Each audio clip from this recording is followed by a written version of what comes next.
DFS slate breakdown for tomorrow's Memorial Tournament. Looks like a pretty well-stacked field. And I already did a build, which we'll get to. I don't think I'm going to be around for the late PGA Live lineup build, which I usually like to do late Wednesday nights. The plan is to be going out into the city. So let's see how that works. So what we're going to do, again, we're going to go through tier by tier and see who we like from a DFS perspective. And then we're going to try to, at the end, kind of wrap it up by reminding everybody who our favorites are. So I either win the tournament to come in top 5, top 10, top 20, have a little fun thing we do, and which 9K guys to miss the cut. Last week, it just couldn't get much worse. So let's see if we can improve upon it this week, for me at least. Yeah, sounds good. Happy to go through it, and let's get your screen up and try and see if we can improve on some really bad week for me as well. We should have been kind of expected. I feel like the PGA Championship, the whatever. Hang on, sir. All right, well I'll go. Okay, I don't know why I just put a pause. There we go. So basically, for top level for me, I have it Rom. Sure. Can I call you back? Like half hour? I have it Rom Scheffler. Okay, I'm good. Okay. I have it Rom Scheffler. Cantlay, Xander, Cantlay. I have as interchangeable basically, but that's the order I have the top guys. Do you like them in general though? I mean, I honestly feel like it's becoming a silly question when Rahm and Scheffler play whether or not we like them. They have to be in the winning lineup every single time, basically. They never don't top 10 or top 5, and that's like a worst case. And everybody's like, well, you need them to win. I totally think that's a completely false logic. That's totally ridiculous that the most expensive player on your team has to win, because there's plenty of other guys you're going to play who have a chance to win also. There's just no way I'm not going to prioritize Rahm and Scheffler anytime we have a tournament when they're priced in the same realm as other people who aren't nearly as good as they are.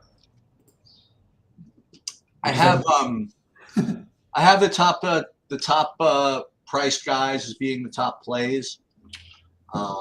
So everybody from this range, looks to be really, really solid.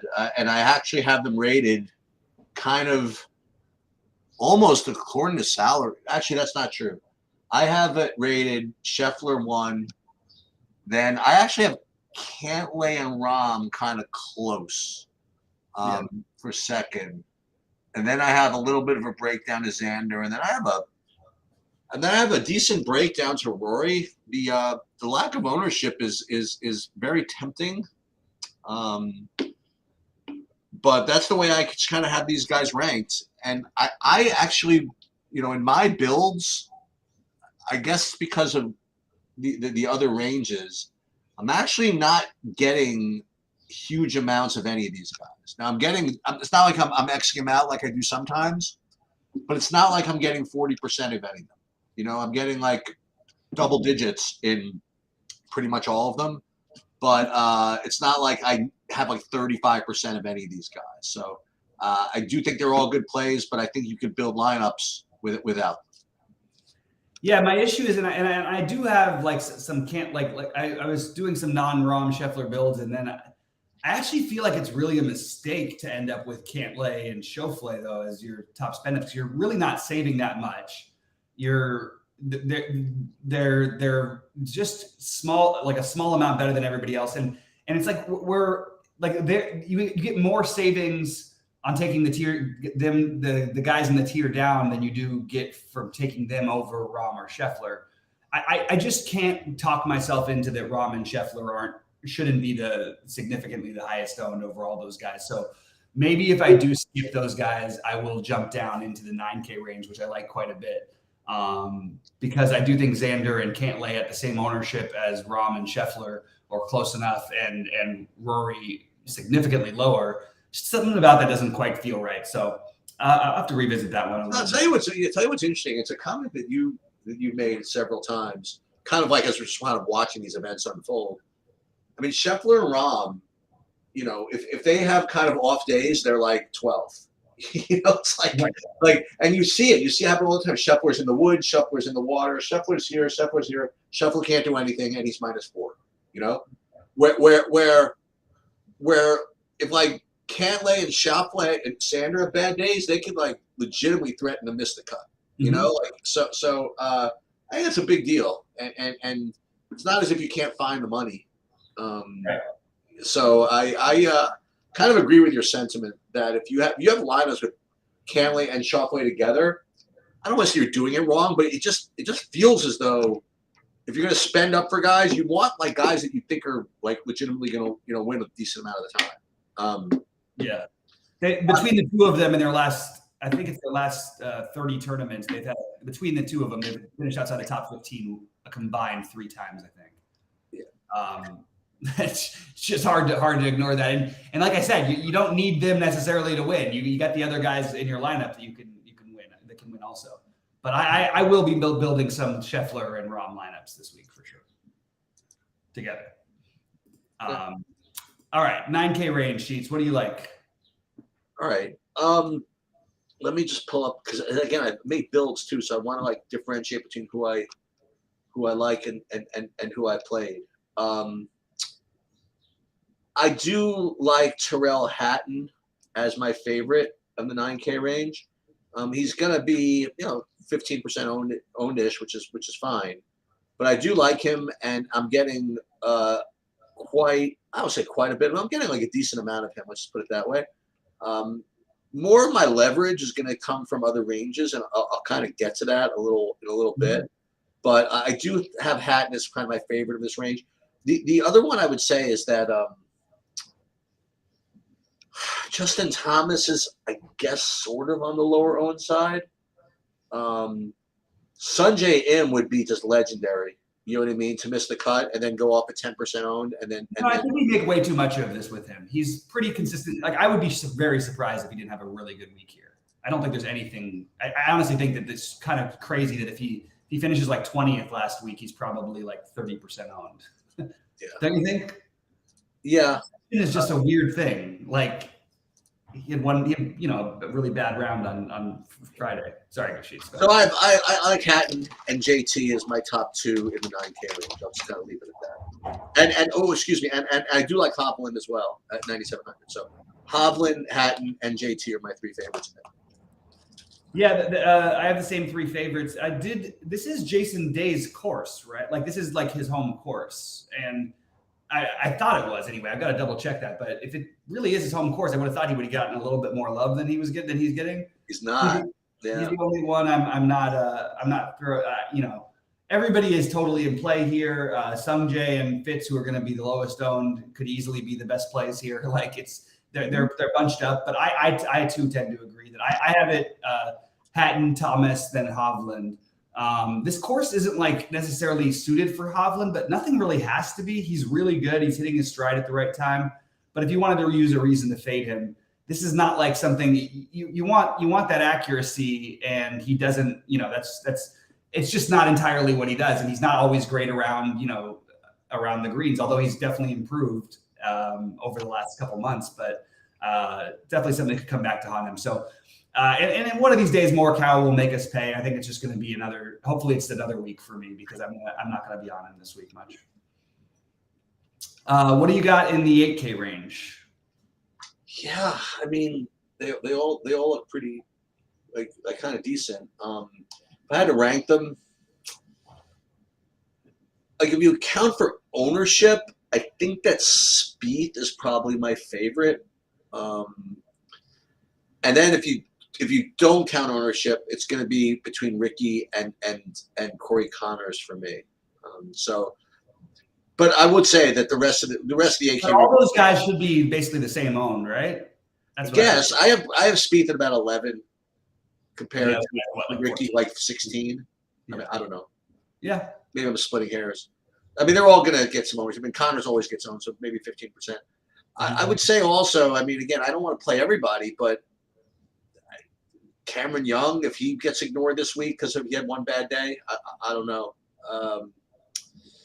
And then again, I have to cut it off somewhere, so I guess I'll just cut it off there. Shane Lowry at 15%. I guess he's a little bit too owned for me. But overall, again, this is why a lot of my builds are not going to have these 10Ks and up. Is because like all these guys look like pretty decent plays. But again, just for the purposes of the show, I'm gonna rank them Spieth and Fowler and Corey Connors. Yeah, I have almost the exact same actually. I have Spieth, Connors, Fowler in that order. I think it's the one though that like is one of those like you worry about Monday morning and quarterbacking yourself. God, am I really playing Ricky Fowler at basically the same price as Cam Young, Hideki, and Sam Burns? Now Ricky's been in good form, don't get me wrong, but I think all three of those guys are significantly better golfers than he is. If you just want to take it just raw golfers, I think they're a lot better. I don't think they're even that close. So it is kind of interesting, the idea of maybe getting some of those guys, but I have it the same way you do. I have it Spieth,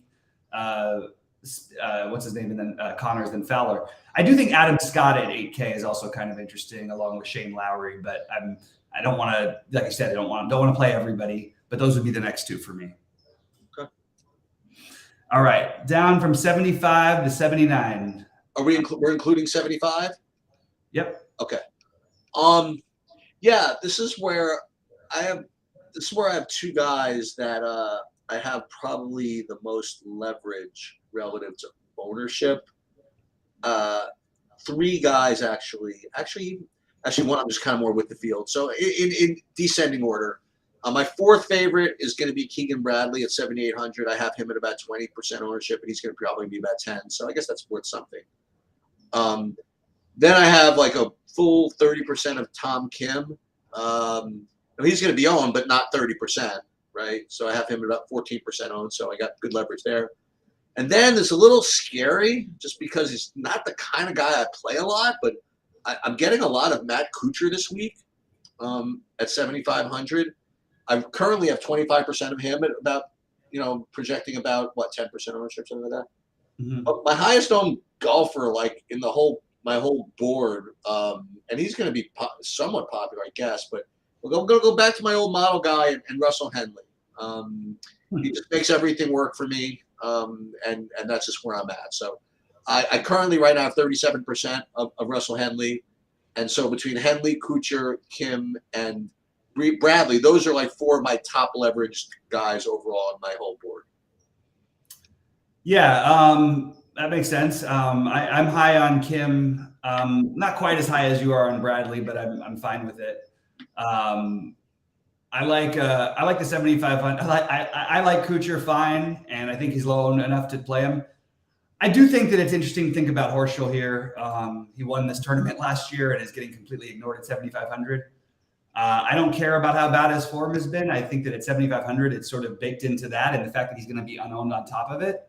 I could see Horschel, and by the way, he's been a little bit better each week, even though he's still playing poorly. So I do think that there's an argument for taking a stab at Horschel, Harris English. I actually think that Horschel, McCarthy, Kim will be my three highest owned. I like Denny McCarthy this week. All right, 7K to 7,400 sheets. Yeah, I don't have too much. I mean, I have a couple of guys that I'm getting like 10% of, but like nothing great. The guy I have the most of right now is in this range is Adam Hadwin at 16% right now, and compared to about 5% ownership. So there's that. And the next guy I have is kind of, again, just double ownership, but not a big deal. Is I have like 12% of Brian Harmon, and then the other guy I have is Chris Kirk. Wait, I got another. Sorry, Chris Kirk, and I also have Ryan Fox. So all four of those guys. So Ryan Fox, Chris Kirk, Adam Hadwin, and Brian Harmon. Yeah, I'm on board with basically all of that. I'm not like overly excited about this particular range.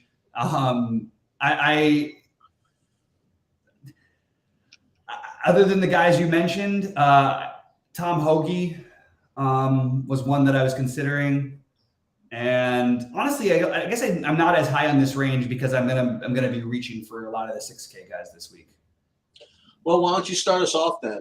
I've got literally like 12. Yeah, so go for it, because I actually have more than I usually do. So why don't you start off with your 12, and I'm sure you'll encompass mine, but let's see what you got. Eric with a C. Cole has been like the best statistical golfer on tour. Like he just, I understand it's a little long of a course for him, but I'm totally good with Eric Cole. I am always a sucker for Adam Svensson. He plays well in tough fields. He's actually like, he's not as long as you'd like him to be, but I do like him. I think he's interesting here. I like Joseph Bramlett. He certainly is long enough. He's a guy you take a gamble on, I think. I have Justin Suh, who's been playing terrific and is still very cheap. Again, maybe not an ideal course fit, but certainly a guy who I think can make the cut with some upside. Akshar Bhatia, Sam Stevens, Micheluzzi, Austin Eckroat, I think a little better than the names I just mentioned ahead of him, other than Cole and Svensson. And then Davis Riley, just because at some point he's got to come back to being human, right? Luke List, and then the one who's the mega chalk in Aaron Rai.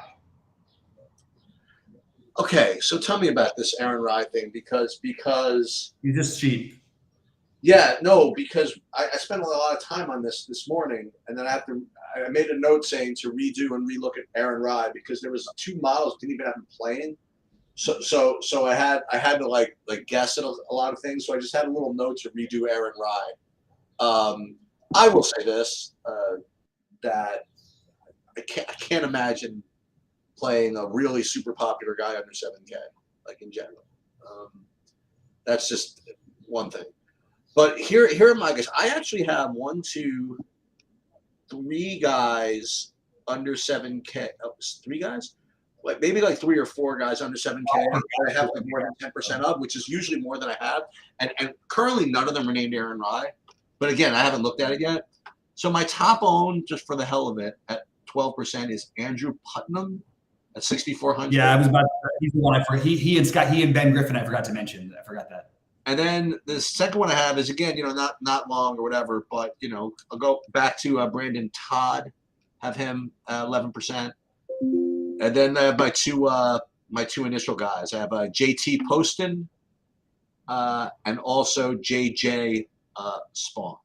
So Spawn, Poston, Todd, and Putnam are currently guys I have more than 10% of. But I definitely want to revisit Aaron Rai. I literally don't have him projected right now because I made myself a note to double check on him.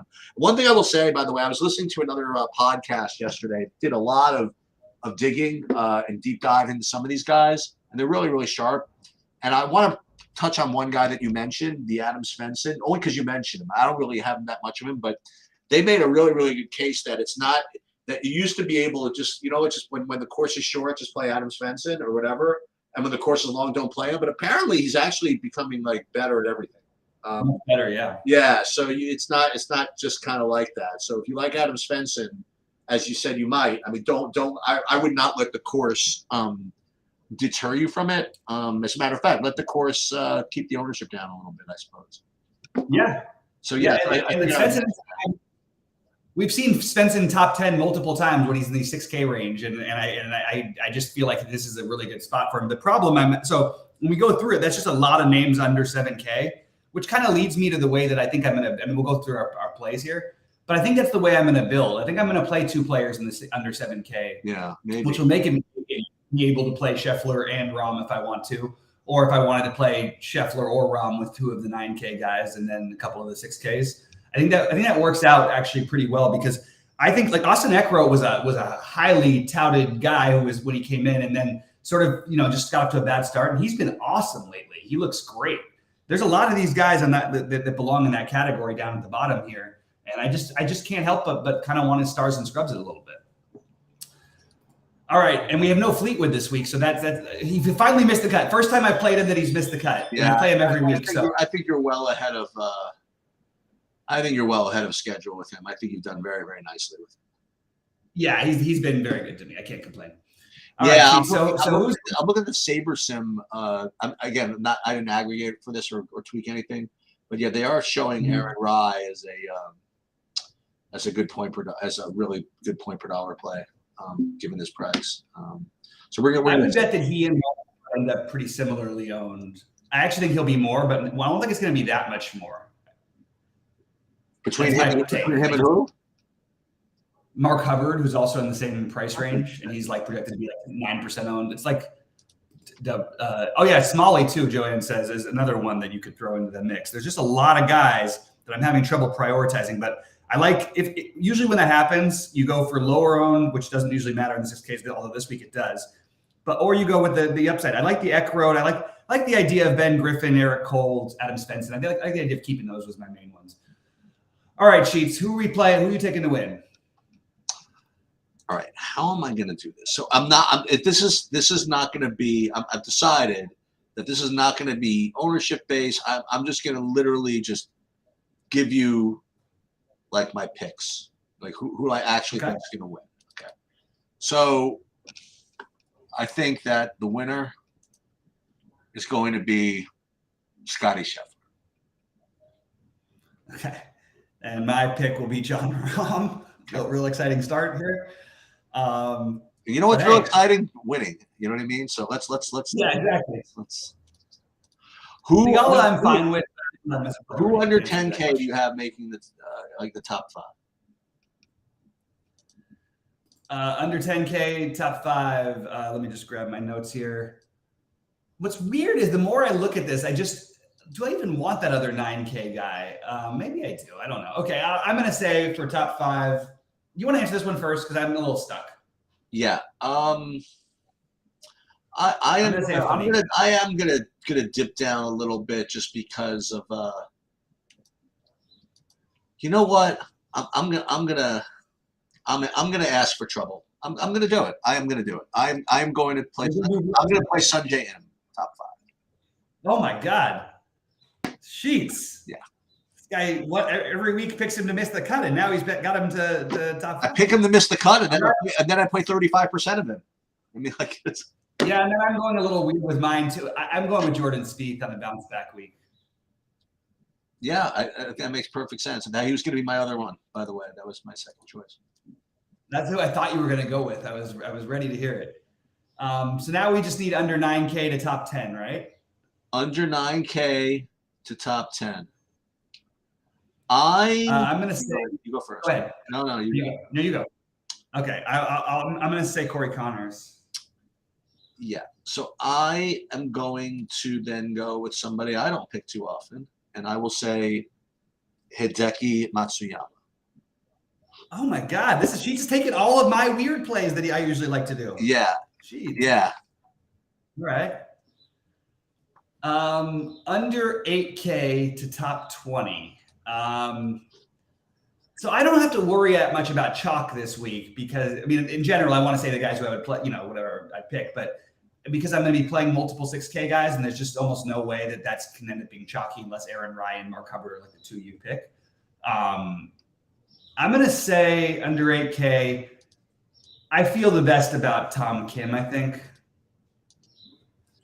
He would have been my second one. You're going to say Keegan. And then, no, I'm going to go with Russell Henley.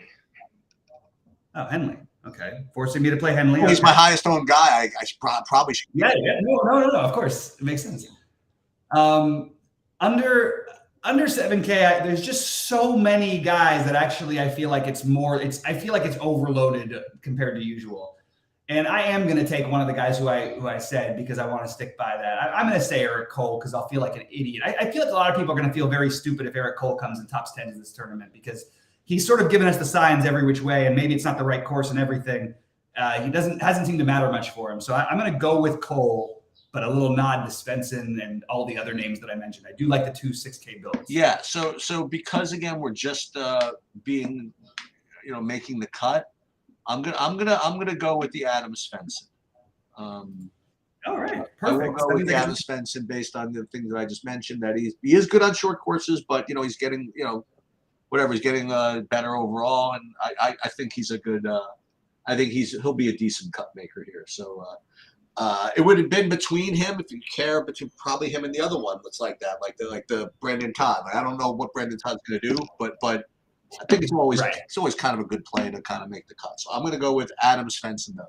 So who over 9K do you have to miss the cut? Like who are you mad at this week? Who do you? This week, let's see. We don't have Tony Finau to kick around anymore. No, we don't. We got some of those 9K things right last week, I think. Well, the logical answer seems. All right, I guess I'll say Fitzpatrick, even though I have a weird, annoying feeling that he's going to end up having a huge tournament. But whatever. There's a lot of good golfers. I'll say Fitzpatrick. All right, so I said to my son that one of the favorite things that I love in sports is watching a team, a baseball team or basketball team, whatever, close out a series on the other team's home field. In hockey and everything, to have the freaking silent crowd watch them, whatever. So just in that thing, let's go with the Jason Day in his home course missing the cut. How about that? Just for fun. Okay. So yeah, and we talked about it a little bit. I think I've sort of talked myself into this build with the 2.6K guys because I have so much interest in so many of them, and I think that's just what I'm going to do, and that's going to allow me to do some Rahm Schefflers. I might even do some.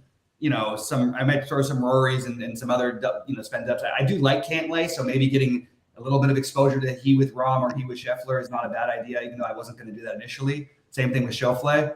But now that I like this under 7K range enough to make some runs, yep. I think for non-majors, even in these elevated events, I'm going to be even more on that under 7K stuff because it is a little different, and I do think that you can't, no matter how much you train yourself, that there's very few guys who don't have any emotional attachment to the tournaments. Actually, Scheffler does seem like one of them who doesn't seem to have any emotional attachment to the tournaments. He just goes out there to win.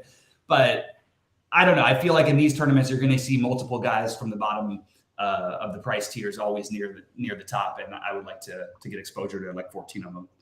Yeah, I'm looking and seeing how many of these double spend up guys ones I have. I don't have that many of them, but I have some.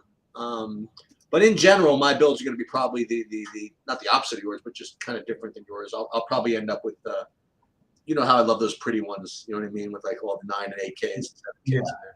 So I'll probably have more of those, just because again I'm looking at having so much of Henley, for example. That's just very conducive to those types of lineups. So we'll see how it goes. And with any luck, we make it out of the cut sweat with more than one lineup at 6 for 6. We'll see what happens. Extensive withdrawal apparently from Joanne. Is that real? Did that really just happen while we were on air? True? I don't know. I don't see it yet, but maybe. Well, what I will say is that then I'm not going to play him. That's what I'll say. He definitely has less of a chance. Svensson is listed in the field as of yesterday. We'll see. You could be right. We'll see. Yeah, I don't. Huh? Interesting. I'm sight unseen. I'm betting on Joanne being right. That's without even. Of course, she's always been right. Because in a way, she probably wouldn't paste it in here unless she you know what I mean. So, yeah, I agree. I'm betting on her being right. So, which leads me, I guess, to my next comment is that I am going to be redoing the projections, including putting something in with Aaron Rye, and maybe having no Adam Svensson in my projection. Yeah, it seems like that's. So watch for those later on, and I guess that'll do it. All right, sounds good. Good luck, everybody, and we'll be in the premium Discord. I will release my early builds in there in a little bit once I get them a little more straightened out, especially because I have to get rid of Svensson now.